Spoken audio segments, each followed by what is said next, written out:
જય જય જય જય જય દ્વારકાધીશ। જ્યારે ભારત દેશના યશસ્વી અને લોકલાડીલા પ્રધાનમંત્રી શ્રી નરેન્દ્રભાઈ મોદી દ્વારકા પધારી રહ્યા હોય ત્યારે દ્વારકાનું હોટલ એસોસિએશનની વિવિધ હોટલો જે રોશનીથી ઝળહળી ઉઠી છે અને મોદી સાહેબના ખાસ બેનરો લગાવવામાં આવ્યા છે। ખાસ આપણી આ સાથે જ આપણી સાથે હોટલ વિટ્સના ઓનર અને હોટલ દ્વારકા હોટલ એસોસિએશનના ઉપપ્રમુખ શૈલેષભાઈ ગગડા છે, એમની સાથે વાત કરીએ। શૈલેષભાઈ, જે ઘણી બધી હોટલો આપના એસોસિએશનમાં જે એક નિર્ણય લેવાનો હતો ને જે લાઇટોથી ઝળહળી ઉઠી છે, બેનરો પણ લગાવવામાં આવ્યા છે, શું કહેશો એ બાબતે આપ?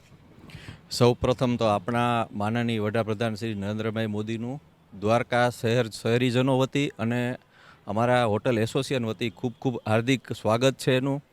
અને જે ભગવાન દ્વારકાધીશની કૃપાથી અને આપણા વડાપ્રધાનશ્રીના પ્રયત્નોથી જે આ એરિયામાં જે વિકાસના કામ થયા છે એને લીધે જે ટુરિઝમનો વિકાસ થયો છે એ ખરેખર અકલ્પનીય છે અને ખરેખર ઉત્સાહજનક છે।